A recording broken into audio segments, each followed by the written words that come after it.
Assalamualaikum warahmatullahi wabarakatuh.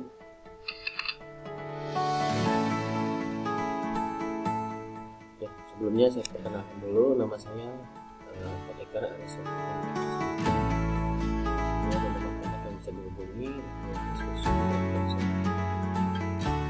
Hari ini kita akan belajar tentang penggolongan karbohidrat. Materi karbohidrat ini termasuk salah satu materi yang berada di dalam mata kuliah farmakologi. Di sini ada struktur kimia dari karbohidrat.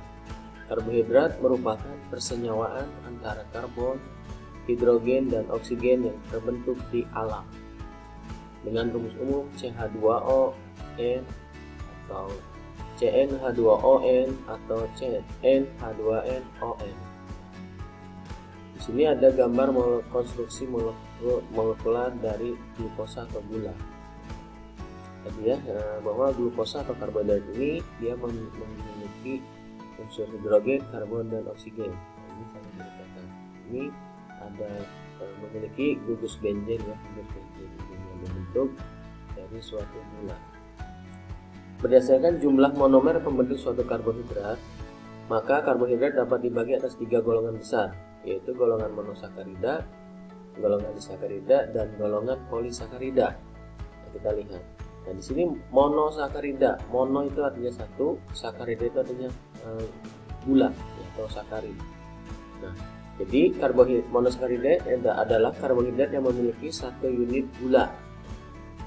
Sedangkan kalau untuk disakarida, di itu 2, artinya karbohidrat yang memiliki 2 unit gula atau 2 unit sakarida.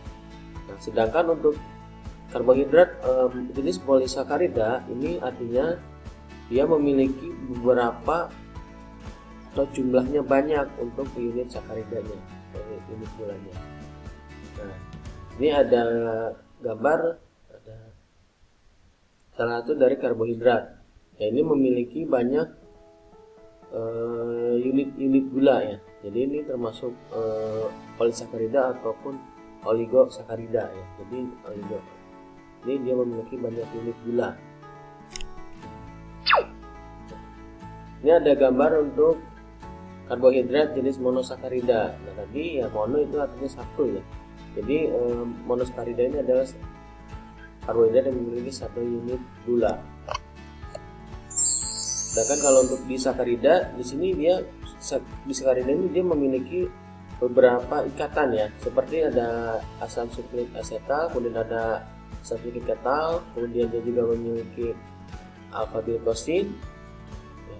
Kemudian juga memiliki beta glikosid, nah ini, kemudian dia juga memiliki aldopyranose, dan dia juga memiliki ikatan atau gugus ketoakuronase. Nah ini contoh dari disakarida ini adalah sukrosa. Jadi sekali lagi disakarida itu adalah karbohidrat yang memiliki 2 unit gula atau 2 unit sakarida. Kemudian jenis karbohidrat yang lainnya adalah oligosakarida. Oligo. Ini dia memiliki jumlah unit gulanya itu terdiri dari 3 sampai 10 unit gula atau sakarida. Kita lihat di sini ada beberapa unit gula dari jenis karbohidrat oligosakarida. Nah, sedangkan kalau untuk karbohidrat jenis polisakarida ini dia memiliki jumlah unit gulanya banyak, bisa lebih dari 10 bahkan ribuan untuk jumlah unit gulanya dari polisakarida ini. Polisakarida ini sebagai karbohidrat yang untuk menghasilkan energi, di mana ini polisakarida ini akan mengalami hidrolisis ya. Apabila dia mengalami hidrolisis oleh air ya. Apa itu hidrolisis? Hidrolisis ini adalah hidro itu adalah air ya, hidro air atau udara ya, air. Jadi lisis itu adalah penguraian atau pemecahan ya. Jadi pemecahan air atau penguraian atau air. Nah, jadi di mana polisakarida ini dia akan mengalami hidrolisis oleh ya, air, dia akan membentuk menjadi monosakarida. Kalian bisa lihat di gambar bahwa ini ada struktur dari polisakarida yang dia mengalami hidrolisis oleh air. ya, dia akan menjadi beberapa monosakarida. Contohnya di sini ada starch, ya, starch dia terhidrolisis oleh air, dia akan menjadi beberapa glukosa, dan di sini ada 4 glukosa. Nah, suatu proses fotosintesis dari suatu tanaman ini akan menghasilkan karbohidrat.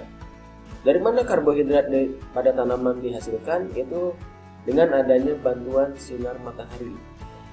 Jadi sinar matahari ini akan diserap oleh tanaman melalui daun. Kemudian adanya karbon dioksida dan udara, ya, atau air. Nah, ini juga akan diserap oleh daun. Nah, sehingga dari daun ini akan menghasilkan karbohidrat dan oksigen. Karbohidrat di sini memiliki fungsi yang sangat penting bagi makhluk hidup, yaitu sebagai sumber energi. Sedangkan kalau oksigen di sini juga mempunyai fungsi yang sangat penting bagi makhluk hidup, yaitu sebagai membantu dalam proses pernapasan. Nah, di sini ini kita bisa melihat struktur dan fungsi karbohidrat. Kita bisa melihat dari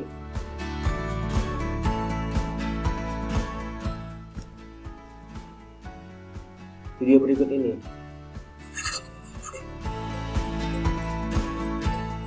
Hai, selamat datang kembali di video belajar dokter hewan. Pada kali ini, kita akan membahas mengenai struktur dan fungsi karbohidrat.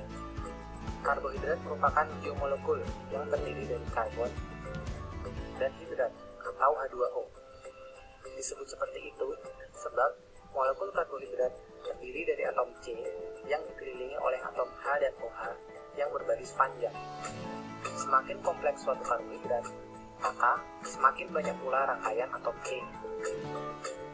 Salah satu contoh karbohidrat adalah glukosa, yang merupakan molekul yang memiliki 6 atom C, sehingga rumus kimianya adalah C6H12O6. Glukosa dapat digambarkan memanjang seperti rantai, namun bila berada dalam air, bentuknya akan berubah menjadi seperti cincin, yang biasanya digambarkan dalam bentuk segitiga. Bentukan ini merupakan satu unit karbohidrat yang dapat berdiri sendiri. Karbohidrat sendiri memiliki nama lain sakarida, yang dalam bahasa Latin berarti gula. Ada bermacam-macam gula yang bisa ditemukan dalam tubuh makhluk hidup. Namun secara umum dia dibagi menjadi dua, gula sederhana dan gula kompleks. Gula sederhana masih dibagi lagi menjadi beberapa kelompok. Yang pertama adalah monosakarida, bentuk karbohidrat yang paling sederhana, yang hanya berupa satu unit gula. Contoh monosakarida yang banyak ditemukan dalam tubuh yaitu ribosa dan deoksiribosa yang memiliki 5 atom C, serta fruktosa, glukosa, dan galaktosa yang masing-masing memiliki 6 atom C. Selanjutnya adalah disakarida, molekul karbohidrat yang terdiri dari 2 unit gula. Ia tercipta dari 2 buah monosakarida yang bergabung menjadi satu. Contohnya adalah glukosa dan fruktosa yang bergabung menjadi sukrosa, serta glukosa dan galaktosa yang bergabung menjadi laktosa. Keduanya merupakan disakarida yang banyak ditemukan dalam kehidupan sehari-hari. Sukrosa adalah molekul gula pasir, sementara laktosa adalah gula yang terdapat pada susu. Kelompok gula sederhana yang terakhir adalah oligosakarida, molekul yang memiliki beberapa unit karbohidrat. Suatu molekul disebut oligosakarida apabila ia terdiri dari 3 sampai 10 unit gula. Oligosakarida ini banyak ditemukan pada permukaan membran sel.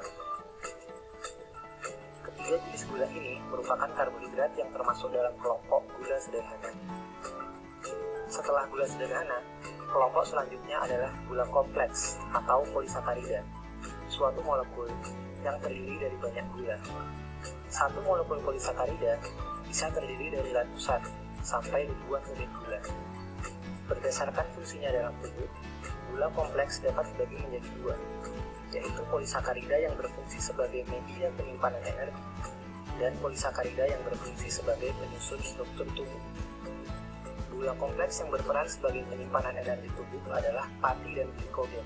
Sementara gula yang berperan sebagai penyusun struktur tubuh adalah selulosa dan litit.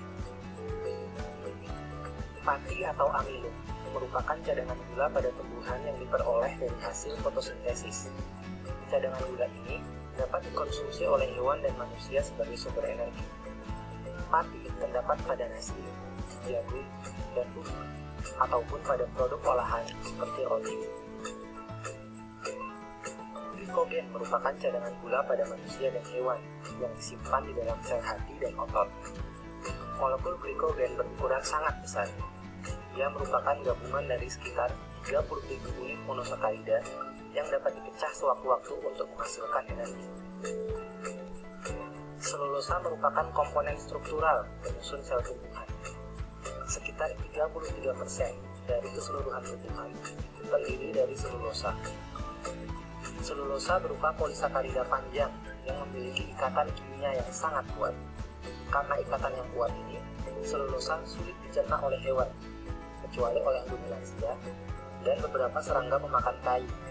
Karena di dalam sistem pencernaan mereka terdapat banyak mikroorganisme yang mampu memecah ikatan selulosa. Meskipun demikian, manusia dan hewan dapat mencerna sejumlah kecil selulosa dalam jumlah yang terbatas.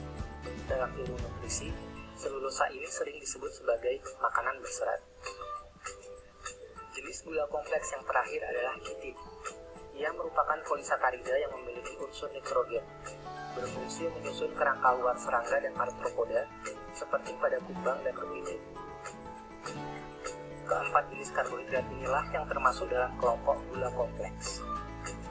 Kurang lebih seperti itu pembahasan tentang struktur dan jenis karbohidrat. Dan tentang karbohidrat. Terima kasih atas perhatian dan waktunya. Semoga bermanfaat untuk materinya.